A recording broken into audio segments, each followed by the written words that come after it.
Bon et tendre Père Céleste, merci Seigneur que nous puissions nous rassembler encore librement ce samedi, ce sabbat, afin de t'adorer, de te rendre gloire, Seigneur. Par ce geste, nous reconnaissons que tu es notre Créateur. Amen. Tu es celui qui nous a créés dès le début, que tu es celui qui nous recrée chaque jour de notre vie pour nous rendre semblables à toi. Seigneur, on te demande que ton esprit soit sur cette assemblée et nous désirons te rendre gloire. Et c'est au nom de ton Fils qu'on te demande ces choses. Amen. Amen. Amen. Si vous voulez, on va lire la parole de Dieu. On va ouvrir à Marc 11, 22 à 24. Jésus prit la parole et leur dit, « Ayez foi en Dieu. Je vous le dis, en vérité, si quelqu'un dit à cette montagne, « Ôte-toi de là, jette-toi dans la mer. » Il ne doute point en son cœur, mais croit que ce qu'il dit arrive. Il le verra s'accomplir. C'est pourquoi je vous dis, tout ce que vous demanderez en priant, croyez que vous l'avez reçu et vous le verrez s'accomplir.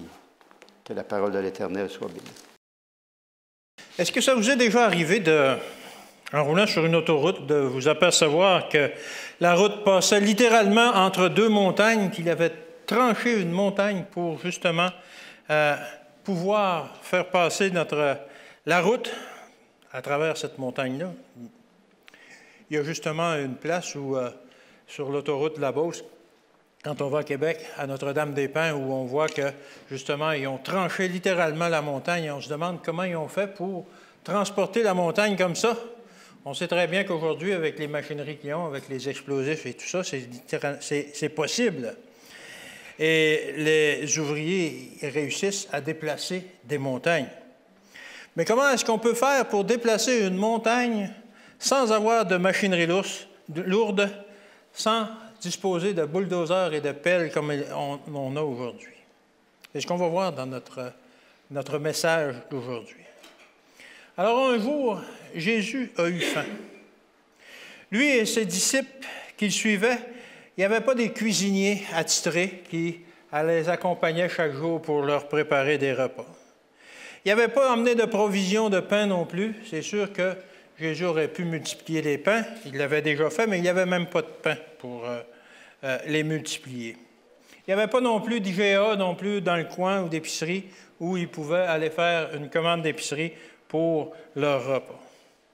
Alors Jésus, voyant un figuier, s'approcha et le figuier étant couvert de feuilles, il s'attendait à trouver des fruits, mais il n'y trouva pas de fruits. Alors Jésus, il a fait quelque chose qu'il faisait rarement. Il a maudit le figuier. Il dit dans Marc 11, verset 14, « Prenant alors la parole, il lui dit, il s'adressait au figuier, « Que jamais personne ne mange de ton fruit. » Et ses disciples l'entendirent. Je ne connais pas vraiment les figuiers, mais il semble que lorsqu'on voit qu'un figuier a des feuilles, c'est parce que normalement, il y a des fruits qui sont apparus avant.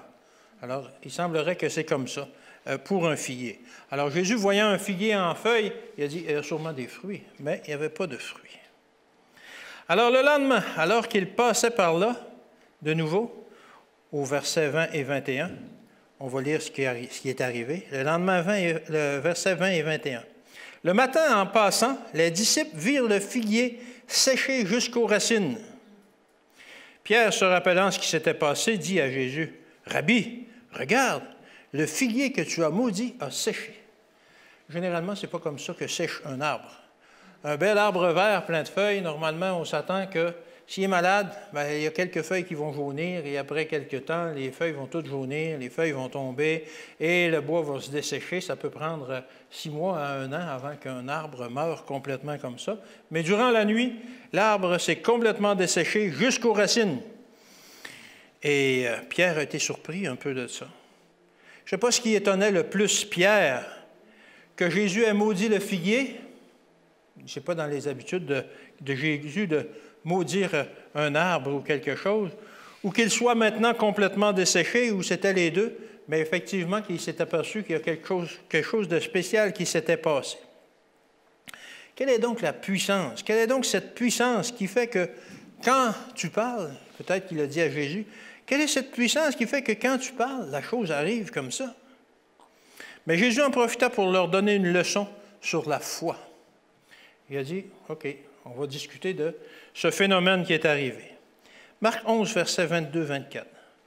Jésus prit la parole et leur dit, « Ayez foi en Dieu. Je vous le dis en vérité, si quelqu'un dit à cette montagne, « Ôte-toi de là et jette-toi dans la mer », et qu'il ne doute point, et s'il ne doute point en son cœur, mais croit que ce qu'il dit arrive, il le verra s'accomplir. C'est pourquoi je vous le dis, tout ce que vous demanderez en priant, croyez que vous l'avez reçu et vous le verrez s'accomplir. » Alors, il semblerait qu'on peut dire à une montagne, « Tasse-toi de là, dans mon chemin », et la montagne va se tasser, littéralement. Il y a 3 éléments dans ce verset-là, 3 éléments importants. Le premier, c'est dans la deuxième partie du verset 22, ça dit « Ayez foi en Dieu ». Alors, il semblerait pour que si on veut déplacer des montagnes, premièrement, il faut avoir foi en Dieu. Le deuxième élément, on le retrouve au verset 23, « Ne doutez point. Ne doutez point dans votre cœur. » Et le troisième élément, au verset 24, « Et vous verrez la chose s'accomplir. » Vous allez voir des montagnes se tasser de votre chemin et vous faire la place. Bien entendu, ici, on pense que Jésus parlait pas de vraies montagnes littérales.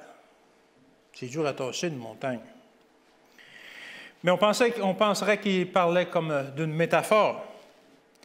Pas des vraies montagnes de pierre, comme par exemple, plutôt déplacer des montagnes de problèmes, des montagnes de peine, des montagnes de péché que nous combattons chaque jour, etc. C'est vrai que Jésus parlait aussi de ça. Mais avant d'explorer cette réalité, des montagnes de problèmes, etc., de péché, nous allons d'abord parler de vraies montagnes qui ont été ou qui seront déplacées par la prière ou par la puissance de Dieu. Apocalypse 6, verset 14, ça dit ceci. « Le ciel se retira comme un livre qu'on roule, et toutes les montagnes et les îles furent remuées de leur place. » Ça va arriver, c'est la Bible qui nous le dit, c'est quelque chose qui va arriver. Les montagnes et leurs îles furent remuées de leur place. Les montagnes vont changer de place. Ça va brasser à un moment donné. Mais ça va être des vraies montagnes, littéralement. Il va y avoir un grand remue-ménage sur la terre. Littéralement, des vraies montagnes qui vont se déplacer.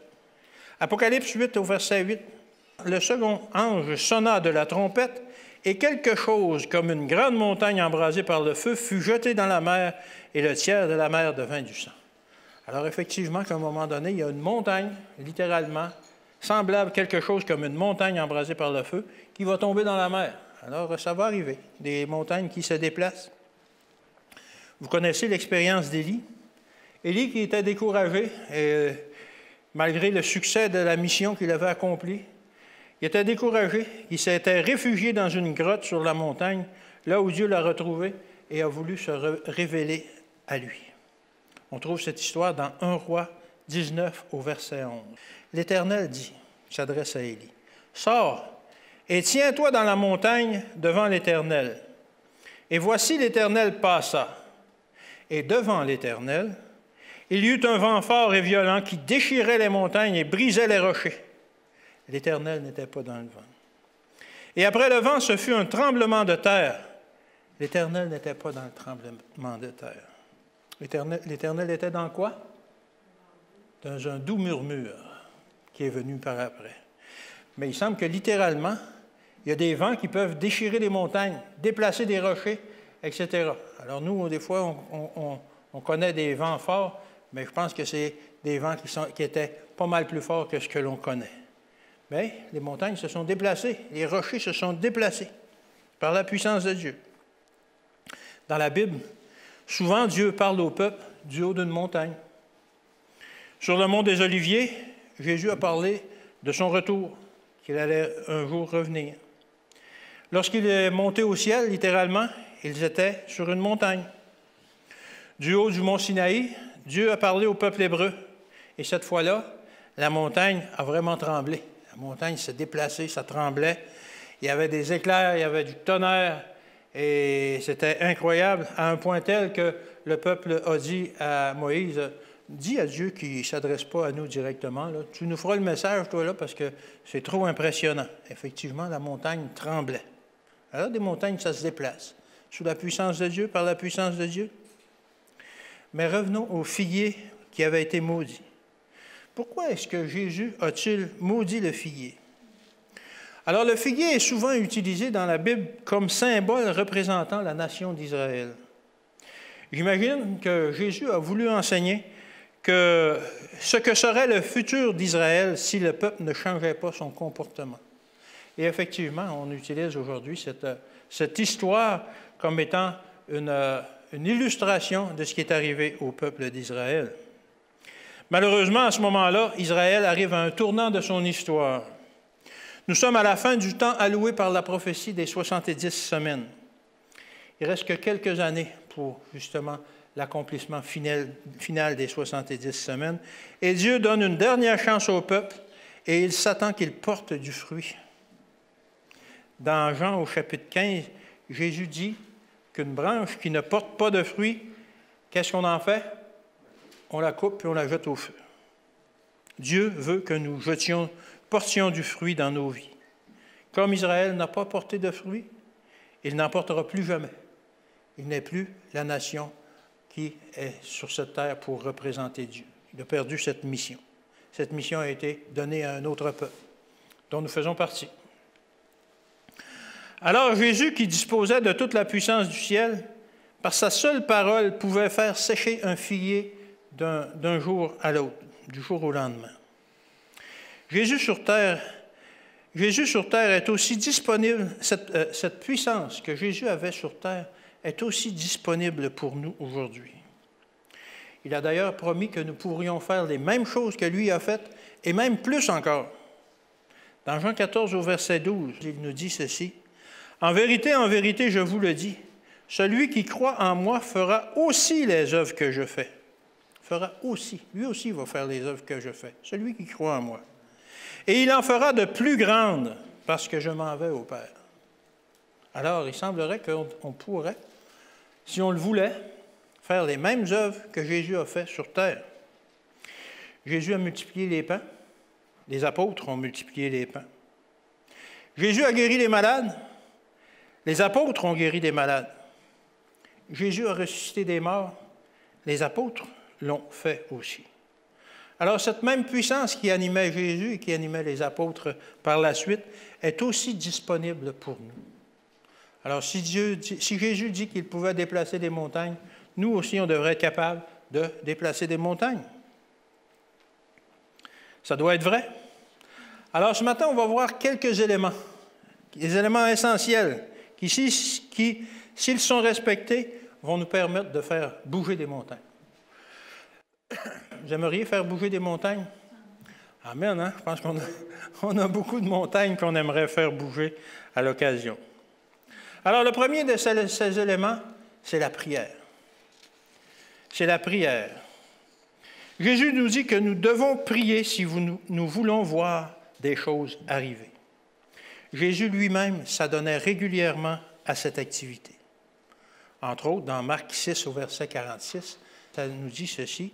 « Quand il l'eut renvoyé, il s'en alla sur la montagne pour prier. » Alors, Jésus utilisait les montagnes pour aller prier aussi, avant de pouvoir déplacer les montagnes. Alors, il semble qu'avant de pouvoir déplacer une montagne par la prière, nous avons besoin d'une montagne de prière pour nous préparer à déplacer les montagnes. Matthieu 7, versets 7 à 11. « Demandez, et l'on vous donnera. Cherchez, et vous trouverez. Frappez, et l'on vous ouvrira. Car quiconque demande, reçoit. Celui qui cherche, trouve. Et l'on ouvre à celui qui frappe. Lequel de vous donnera une pierre à son fils s'il lui demande du pain? Ou s'il demande un poisson, lui donnera-t-il un serpent? Si donc, méchants comme vous l'êtes, vous savez donner de bonnes choses à vos enfants, à combien plus forte raison votre Père qui est dans les cieux donnera-t-il de bonnes choses à ceux qui les lui demandent? Demandez. Demandez. Cherchez. Cherchez. Jésus insiste pour dire que dans certains cas, les bénédictions auxquelles on s'attend dépendent du fait que nous devons les demander pour les recevoir. Il y a certaines bénédictions qui nous viennent automatiquement. On a tous du linge à se mettre sur le dos. Peut-être qu'on en voudrait du plus beau, mais on est tous vêtus. Il n'y a personne, je pense, qui est venu ici l'estomac vide ce matin. Tout le monde a déjeuné, de la nourriture. Elle nous est assurée. Elle nous est assurée à chacun d'entre nous. Dieu pourvoit à nos besoins essentiels. Mais il semblerait qu'il y a certaines bénédictions auxquelles on aspire qu'on les reçoit seulement par la prière, après avoir prié. Il faut les demander avec insistance. Et alors, des miracles pourront arriver et nous pourrons vivre des expériences où nous verrons des montagnes se déplacer. Dans Acte 16, Paul et Silas ont vécu une telle expérience. Ils ont vécu une expérience, une montagne qui s'est déplacée. Ils étaient là dans la ville, prêchant l'Évangile et voulant amener des gens à Dieu. Mais le diable n'entendait pas les laisser faire comme ça. Alors, faussement accusés, ils furent arrêtés, ils comparurent devant la cour et ils furent battus et jetés en prison. Matthieu 5, verset 11. Ils se souvenaient par contre d'une promesse que Jésus avait faite. Matthieu 5, verset 11. Heureux serez-vous lorsqu'on vous outragera, qu'on vous persécutera et qu'on dira faussement de vous toutes sortes de mal à cause de moi. Alors Paul et Silas connaissaient cette parole de Jésus et du fond de leur cachot, ils ont décidé d'obéir à cette recommandation que Jésus faisait. Quelle était cette recommandation? Heureux serez-vous. Soyez heureux. Alors, lorsqu'on nous jette en prison, qu'on nous bat au nom de Jésus, on doit être heureux. J'espère que lorsqu'on me battra et qu'on me jettera en prison au nom de Jésus, je serai heureux. Mais il semble que c'est ça qu'il faut faire. Alors, ils ont obéi à Jésus, à ce commandement qu'il leur donnait. Alors, ils chantaient et ils priaient. Qu'est-il arrivé? La montagne s'est déplacée. Dieu a envoyé un ange et il y a eu un tremblement de terre. Un tremblement de terre, c'est la montagne qui se déplace. Et il semblerait aussi qu'il se trouvait alors à Philippe, c'est une ville qui est située sur le flanc d'une montagne. Et pour qu'il y ait un tremblement de terre, la montagne s'est littéralement déplacée et ça a écréanché les portes de la prison. Les gonds se sont ouverts, les verrous se sont ouverts, les portes se sont ouvertes et en plus, leurs chaînes sont tombées. Ça a été tellement impressionnant que le gardien, le geôlier, pensait que tout le monde s'était sauvé et qu'il allait on allait lui faire des reproches là-dessus et qu'il voulut même se suicider tellement il avait manqué à sa mission. Mais Paul l'a réconforté en lui disant « Non, faites-vous pas de mal, là, on est encore tous là. » Et la montagne qui a tremblé a été un témoignage. A été un témoignage pour ce geôlier-là et pour nous aujourd'hui qui connaissons cette histoire de montagne qui a tremblé pour que Paul et Silas soient délivrés. Alors, ils ont littéralement vécu une expérience de foi qui déplace les montagnes. Et non seulement ils ont été libérés, mais tous les prisonniers l'ont aussi été et leurs chaînes se sont ouvertes. Dieu ne fait pas les choses à moitié. Cette puissance est encore disponible pour nous aujourd'hui et c'est par la prière, par les chants de louange et par les chants de louange que nous pouvons vivre de telles expériences. Alors la prière, le premier point. Le deuxième point, c'est la pratique. Vous allez voir, ça commence tout par P. C'est facile à retenir. Prière, pratique. C'est-à-dire que nous devons mener une vie semblable à celle que menait Jésus lui-même. Chaque jour, il pratiquait sa relation avec son Père.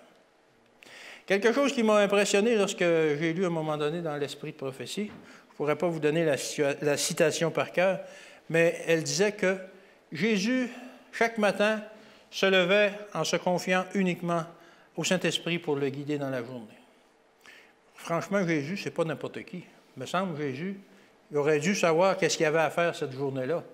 Nous autres, en tout cas, avec notre petite science, quand on se lève le matin, on dit « OK, ça, je vais faire ça aujourd'hui, je vais faire ça, à telle heure, je vais faire ça. » On a notre horaire tout tracé et on suit notre horaire. Jésus ne faisait pas ça. Jésus suivait l'horaire du Saint-Esprit. Il se laissait guider. Est-ce que je vais dans une autre ville aujourd'hui? Est-ce que je prêche la parole sur la place publique de cette ville? Je ne sais pas. Laissons agir le Saint-Esprit. Pourquoi nous, est-ce qu'on ne ferait pas pareil dans nos vies? Pourquoi chaque matin, lorsqu'on se lève, on ne se confierait pas uniquement au Saint-Esprit pour déterminer ce qu'on aura à faire dans notre journée? Alors, c'est ce que faisait Jésus. Sommes-nous des croyants? Si oui, nous devons mettre en pratique ce que nous croyons. Nous croyons que le Saint-Esprit peut nous guider. Mettons-le en pratique. 1 Jean 3, versets 22 et 23. « Et c'est ici son commandement, que nous croyions au nom de son Fils Jésus-Christ, que nous nous aimions les uns les autres selon le commandement qu'il nous a donné. Quoi que ce soit que nous demandions, nous le recevrons de lui parce que nous gardons ses commandements et que nous faisons ce qui lui est agréable. » Alors, ce commandement-là nous dit qu'il nous faut pratiquer, croire et aimer, pratiquer ce que nous croyons et nous pourrons disposer de la puissance du ciel. Qu'est-ce que c'est que aimer? Ce commandement-là nous dit que nous devons aimer, que nous devons croire au nom du Fils et que nous nous aimions les uns les autres. Est-ce que si je m'assois sur la chaise là, toute la journée et que je dis « Ah, moi, j'aime beaucoup le monde », est-ce que j'aime le monde? Pas du tout. Qu'est-ce que c'est aimer? Aimer, c'est de faire quelque chose pour les gens. Aimer, c'est d'aller aller vers les gens, accueillir les gens, les aider, faire quelque chose pour eux. C'est comme ça qu'on démontre notre amour. Si on reste assis sur notre chaise chez nous à attendre puis en disant qu'on aime le monde, on n'aime pas le monde. On aime notre solitude, on n'aime pas rendre service. Alors, il faut aller vers les gens. Aimer, c'est un acte dynamique. C'est quelque chose qui bouge. Alors, il faut pratiquer notre amour. Parfois, les bénédictions du ciel sont conditionnelles. Quoi que nous demandions, nous le recevrons si nous gardons ses commandements. C'est marqué là, sur le verset 1 Jean 3, vers 22. Parce que nous gardons ses commandements et que nous faisons ce qui lui est agréable, quoi que ce soit que nous demandons, nous le recevrons. Alors, il semble qu'il y a des commandements qui sont des promesses qui sont conditionnelles. Effectivement, si quelqu'un nie les commandements de Dieu, qu'il ne veut pas obéir à Dieu, comment peut-il justement s'attendre à recevoir des bénédictions? Comment peut-il s'attendre à recevoir la puissance pour déplacer des montagnes? C'est impossible.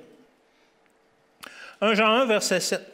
« Mais si nous marchons dans la lumière, comme il est lui-même dans la lumière, nous sommes mutuellement en communion et le sang de Jésus, son Fils, nous purifie de tout péché. » Alors, marcher dans la lumière. Marcher implique justement un mouvement. Marcher implique quelque chose de dynamique, quelque chose qui bouge. Alors, il faut pratiquer, justement, à chaque jour, marcher dans la lumière. Si on est dans la lumière, il semble que nous sommes justement en communion avec Jésus, que nous sommes mutuellement en communion avec lui et que ça nous purifie de tout péché. Et si nous sommes en communion avec lui, nous pourrons accomplir les mêmes choses que lui-même a accomplies dans son ministère. Acte 5, verset 32. « Nous sommes témoins de ces choses, de même que le Saint-Esprit que Dieu a donné à ceux qui lui obéissent. » Alors, si vous voulez recevoir le Saint-Esprit, il semblerait qu'il faut obéir, parce que le Saint-Esprit est réservé à ceux qui lui obéissent. À qui Dieu donne-t-il le Saint-Esprit? À ceux qui lui obéissent, à ceux qui pratiquent l'obéissance. Malheureusement, si vous parlez de ça, de l'obéissance à certains chrétiens aujourd'hui, vous allez être mal reçus. Eux autres sont sauvés par grâce et ils n'ont plus à obéir à rien. Il n'y a aucune loi qui tienne, il n'y a aucune obéissance qui sont requis d'avoir. Mais la Bible nous dit que nous devons pratiquer l'obéissance. Nous voulons recevoir l'Esprit, nous devons d'abord pratiquer l'obéissance. C'est vrai que le Saint-Esprit travaille aussi avec les pécheurs, même les pécheurs qui ne connaissent pas encore Dieu, pour les convaincre de repentance. Dieu veut que tous soient sauvés et il va utiliser justement le Saint-Esprit pour toucher ces gens-là. Mais Paul nous parle ici d'un déversement spécial du Saint-Esprit qui permet à l'homme de travailler encore et encore sur son propre salut et sur celui des autres. Quand je dis travailler sur son propre salut, je parle de sanctification. Je ne parle pas que notre salut s'obtient en pratiquant des œuvres. Alors, quel genre de déversement du Saint-Esprit qu'on doit s'attendre, que l'on pourrait s'attendre? Bien, on peut penser au genre du déversement du Saint-Esprit qu'il y a eu le jour de la Pentecôte. Et cet esprit que nous aurons en nous nous dira avec la pratique quelle montagne nous devons déplacer et comment nous pouvons la déplacer. Alors cela vient avec la pratique, une communion journalière avec Dieu par l'Esprit. Marc 11, versets 25 et 26. « Et lorsque vous êtes debout, faisant votre prière, si vous avez quelque chose contre quelqu'un, pardonnez, afin que votre Père qui est dans les cieux vous pardonne aussi vos offenses. Mais si vous ne pardonnez pas, votre Père qui est dans les cieux ne vous pardonnera pas non plus vos offenses. » Et ce verset vient juste après le verset 23, où Jésus nous dit que nous pourrons déplacer des montagnes. Alors, encore une fois, nous devons pratiquer. Qu'est-ce que nous devons pratiquer cette fois-ci? Pratiquer le pardon. Pratiquer le pardon. Chaque jour où nous prions, nous devons nous demander, avant de prier, si nous avons quelque chose contre quelqu'un et lui pardonner, avant justement de demander pardon à Dieu pour nos péchés. Si nous voulons être pardonnés. Sinon, ce verset nous dit que nous ne serons pas pardonnés. Si on a le cœur dur et qu'on refuse effectivement de pardonner à quelqu'un, comment Dieu peut-il nous pardonner? Nous ne serons pas pardonnés nous-mêmes. 1 Corinthiens 13 au verset 2. « Et quand j'aurai le don de prophétie, la science de tous les mystères et toute la connaissance, quand j'aurai même toute la foi jusqu'à transporter des montagnes, si je n'ai pas la charité ou l'amour, je ne suis rien. » Alors, Paul est en train de dire aux Corinthiens, vous aurez beau être quelqu'un, vous aurez beau avoir toute la connaissance, connaître votre Bible par cœur, connaître les prophéties, avoir toute la science et tous les mystères, connaître la chimie, la physique, etc. Quand même que vous aurez la foi jusqu'à transporter des montagnes, si vous n'avez pas l'amour, vous n'avez rien. Je ne suis rien. Alors, encore une fois, il faut pratiquer l'amour à chaque jour de notre vie. C'est ce que Paul faisait à chaque jour de sa vie. Pratiquer ce que nous connaissons, vivre une vie d'amour envers les autres, c'est ce que Paul faisait, c'est ce que nous devons faire nous aussi.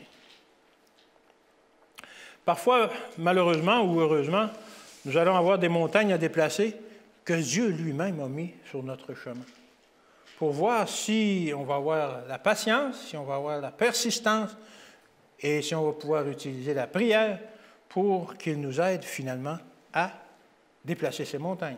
Ça peut arriver, ça aussi. Troisièmement, le troisième élément qu'il nous faut posséder pour déplacer des montagnes, la persévérance. Un autre P, persévérance. Alors, c'est lourd, une montagne. Et les montagnes n'ont pas tendance à se déplacer d'elles-mêmes. Ça leur prend un peu d'aide pour se déplacer. Luc 18, verset 6. C'est l'histoire du juge inique et de la veuve qui réclamait justice. Le Seigneur ajouta, « Entendez ce que dit le juge inique. » Vous connaissez cette histoire, celle du juge inique qui ne voulait pas s'intéresser au cas de la veuve qui voulait avoir justice, qui réclamait justice. Il préférait s'occuper de cas probablement plus payants, des cas où il pouvait soutirer des pots de vin pour rendre justice, entre guillemets, justice, bien entendu. Il rendait justice à celui qui payait le plus. Mais la veuve n'entendait pas le laisser se désintéresser de son cas comme ça. Elle le harcelait. Elle continuait à le harceler encore et encore. « Rends-moi justice. Un tel m'a fait du mal. Rends-moi justice. Donne-moi justice. » Peut-être quelqu'un lui avait dérobé un terrain ou quoi que ce soit. « Rends-moi justice. » Et vous connaissez le dicton peut-être. C'est la roue qui grinche à qui on ajoute de la graisse. Alors effectivement, si vous vous en allez sur la route et qu'il y a une roue qui fait « quick, quick, quick », c'est celle-là que vous allez soigner en premier. Alors la veuve était la roue qui grinche pour ce juge inique-là. Que dit Jésus au verset 7 et 8? Au verset 7 et 8, « Et Dieu ne fera-t-il pas justice à ses élus qui crient à lui jour et nuit, et tardera-t-il à leur égard? Je vous le dis, il leur fera promptement justice. Mais quand le Fils de l'homme viendra, trouvera-t-il la foi sur la terre? » Alors Jésus ajoute ce verset-là après qu'il ait dit que le juge a finalement rendu justice à la veuve. Et Dieu ne rendra-t-il pas justice à ses élus qui crient après lui jour et nuit? Persévérance. Il faut persévérer dans nos demandes. Il faut persévérer. Si on n'a pas la réponse aujourd'hui, demandez encore demain. Peut-être aurez-vous la réponse. Sinon, demandez après-demain. Il y a des gens qui ont prié toute une vie pour voir leur prière se réaliser. Mais la prière s'est réalisée. Mais voyez comment Jésus fait le lien entre la foi et la persistance. Il faut persister avec foi. Parce que Jésus dit, trouvera-t-il encore la foi sur la terre? Est-ce qu'il y a des gens qui vont avoir encore la foi, assez de foi pour persister dans la prière? Si nous prions pour de bonnes choses, continuons à prier jusqu'à ce que cela arrive, comme l'a fait la veuve qui désirait qu'on lui rende justice, et Dieu va nous rendre justice aussi. Sur quoi priez-vous avec insistance depuis des années? Est-ce qu'il y a quelque chose auquel vous priez avec insistance depuis des années? J'imagine que oui. C'est peut-être un enfant qui s'est détourné, c'est peut-être une connaissance que vous voulez qu'il vienne à Dieu. Priez pas pour avoir une Rolls-Royce, ça ne donne rien. Vous aurez beau prier avec insistance, ça ne donnera rien. Mais priez avec insistance pour le salut de l'âme de quelqu'un, là, à ce moment-là, ça va donner quelque chose. Individuellement, vous pouvez prier avec insistance, continuellement, avoir de la persévérance. Et collectivement, en tant qu'Église, est-ce que nous prions collectivement dans notre Église? Est-ce que nous avons de la persistance? Est-ce qu'on a des montagnes à déplacer en tant qu'Église, ici? Nous devrions en avoir. On devrait avoir des choses que l'on voit, des montagnes que l'on voit, que l'on veut déplacer collectivement en tant qu'Église. Il y a plus de force dans 25 personnes qui poussent qu'il y en a juste une. Est-ce qu'on a des montagnes à déplacer collectivement? Dieu a placé son Église sur cette terre pour qu'elle puisse déplacer, elle aussi, des montagnes, pour qu'elle puisse accomplir sa mission. C'est une grosse montagne, ça, la mission à accomplir. De plus, la prière collective unie, ensemble. Et avec la puissance de la prière du groupe, nous pouvons voir des montagnes se déplacer. Nous, il y a plusieurs années, il y a environ 12 ans, on avait une grosse montagne à déplacer. On voulait que nos enfants aillent dans une école chrétienne. Et il n'y en avait pas à notre disposition à l'horizon. Alors on a dit, avec l'aide de Dieu, on va en mettre une en place. Et ça a été une grosse montagne à déplacer, je vous dis. Et elle s'est déplacée, la montagne. Dieu a fait que ça s'est réalisé. Lorsqu'on regarde ça aujourd'hui, comment ça s'est passé à l'époque, on dit c'est impossible. Ça ne peut pas qu'on ait pu former, mettre en place une école comme ça, chrétienne, sans que Dieu n'intervienne. Et Dieu est intervenu. Et cette montagne, encore aujourd'hui, à chaque année, elle se déplace encore un petit peu, puis encore un petit peu, parce qu'il y a toujours des problèmes à surmonter. Et cette montagne, elle se déplace encore à chaque année un petit peu plus. Collectivement, on peut déplacer des montagnes en groupe. Galates 5, verset 5. Pour nous, c'est de la foi que nous attendons par l'Esprit l'espérance de la justice. La foi, l'espérance et la pratique, ou la pratique. Est-ce que nous pratiquons la patience? On pratique la foi, mais est-ce qu'on pratique aussi la patience? Cela va ensemble. Et dans ce verset, c'est le retour de Jésus dont il est question. Nous attendons avec patience le retour de Jésus. 1 Roi 18, verset 42-43. Ça dit ceci, c'est l'histoire encore d'Élie, après qu'il a réussi à faire descendre le feu du ciel pour consumer l'Holocauste sur le mont Carmel. Mais Akab monta pour manger et pour boire. Mais Élie monta au sommet du Carmel et se penchant contre terre, il mit son visage entre ses genoux et dit à son serviteur, « Monte, regarde du côté de la mer. » On sait que Élie avait dit qu'il ne pleuvrait pas sur le pays tant que lui ne prierait pas. Alors il a prié. Et il a dit à son serviteur, « Va voir du côté de la mer Méditerranée s'il y a un nuage, s'il y a de la pluie qui s'en vient. » Et le serviteur revient et dit, « Vous voyez rien, il n'y a rien. » Alors, Si Élie avait dit ah, OK, ça ne s'est pas passé comme tantôt, cette fois-là, Dieu n'a pas répondu, et qu'il était parti, qu'est-ce qui serait arrivé? Rien, justement. Le peuple n'aurait pas été touché. Mais qu'est-ce qu'il a fait? Lorsque le serviteur monta, il regarda et dit, il n'y a rien. Élie dit 7 fois, retourne. À la 7e fois, il dit, voici un petit nuage qui s'élève de la mer, qui est comme le paume de la main d'un homme. Élie dit, monte, et dit à Akab, attelle et descends, afin que la pluie ne t'arrête pas. Alors, ça a pris 7 fois que Élie a prié, et que le serviteur est allé voir. Chaque fois, il revenait, il n'y a rien. Élie priait, va voir encore. Il n'y a rien. 7 fois de suite. Et finalement, lorsqu'il a vu le petit nuage, gros comme la paume d'une main, petit nuage à l'horizon, il a dit, wow, la réponse s'en vient. La réponse s'en vient. Puis il s'est dit, elle va être éclatante. Alors il a dit, va dire à Akab qui attelle, puis qu'il s'en retourne chez eux parce qu'il va être retenu par l'orage.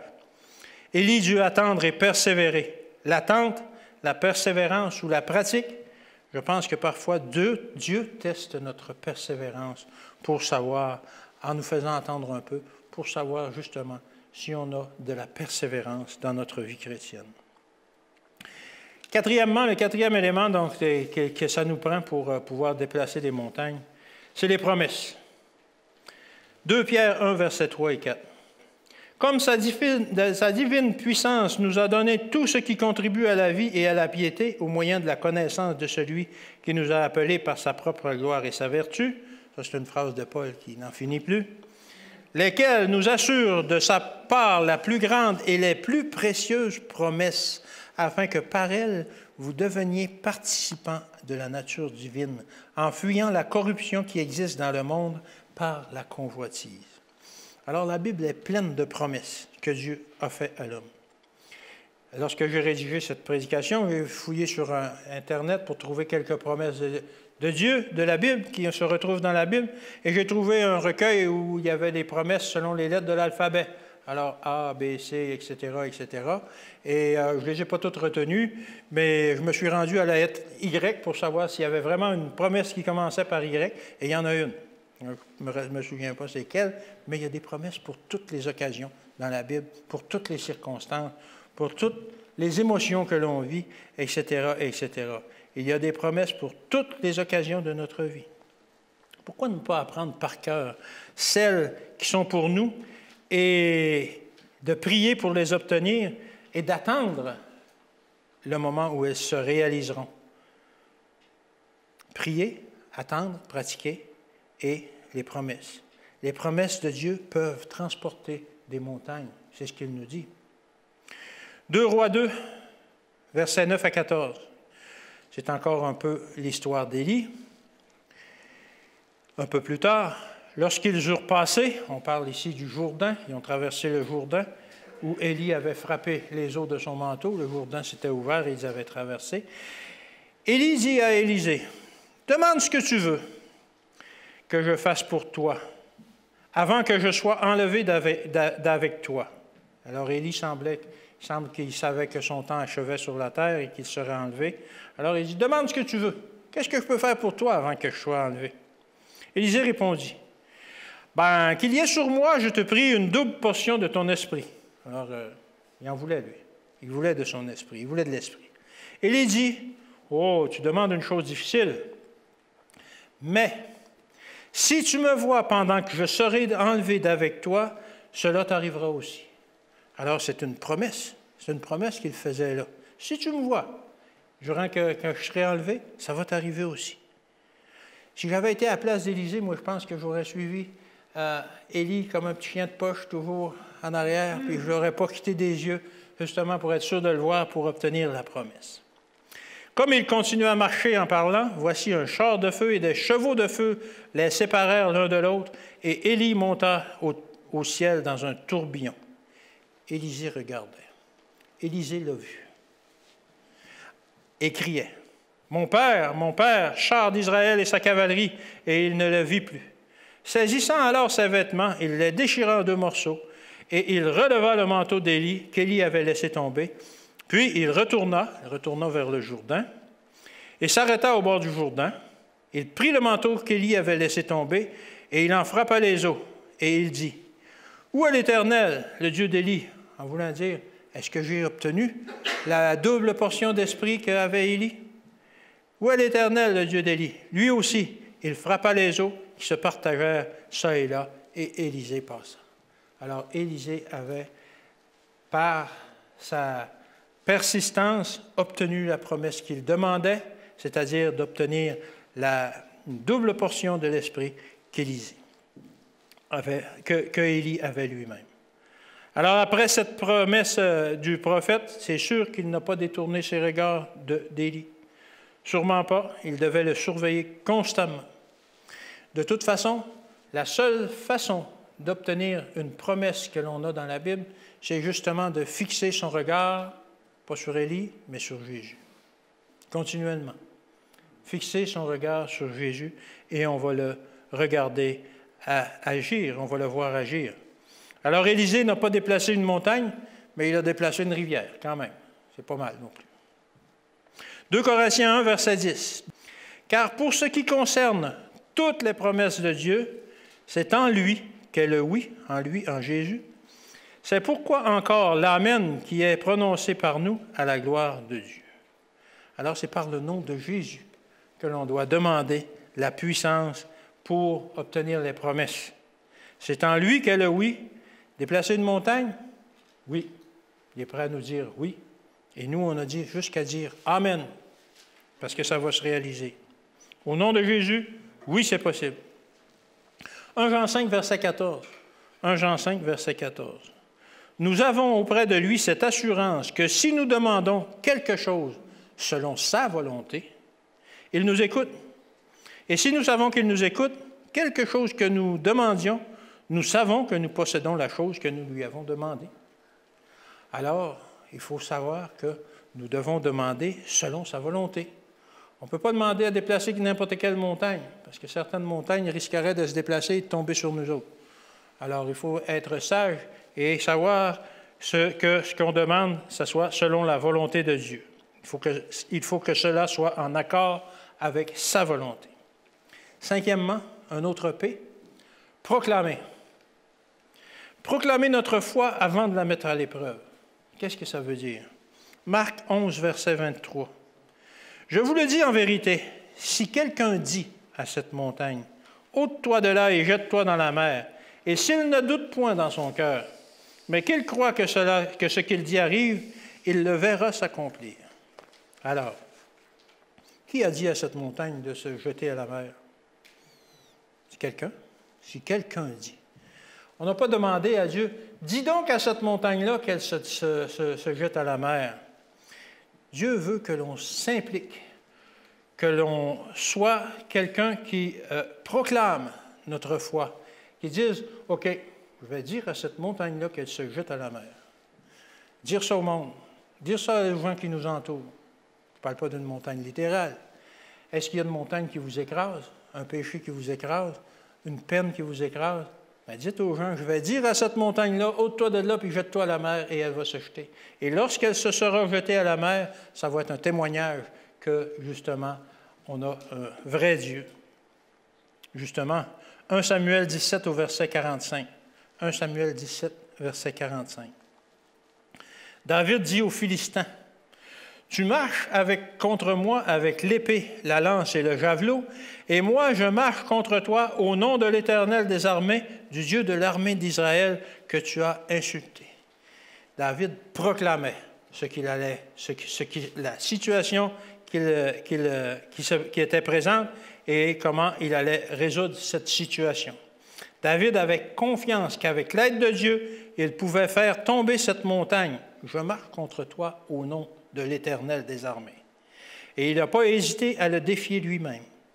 Il n'a pas regardé combien la montagne était menaçante, combien Goliath était grand, il était probablement 2 fois plus grand que lui, combien il pesait, probablement 5 à 6 fois plus que lui, comment il était armé et cuirassé, comment était longue son épée et son javelot, comment il était menaçant. Il est allé au combat. Il est allé pour déplacer cette montagne. Sommes-nous prêts à mettre notre foi à l'épreuve, comme il l'a fait lui-même? Avons-nous suffisamment de foi pour mettre notre foi à l'épreuve, pour combattre les géants qui nous menacent, qui menacent de nous faire perdre notre vie éternelle? Sommes-nous prêts à annoncer d'avance les combats que nous voulons mener et les montagnes que nous voulons déplacer? Est-ce qu'on est prêt à le dire? On va demander à cette montagne-là de se déplacer avant de le demander. Verset 46 maintenant. C'est la suite de notre histoire.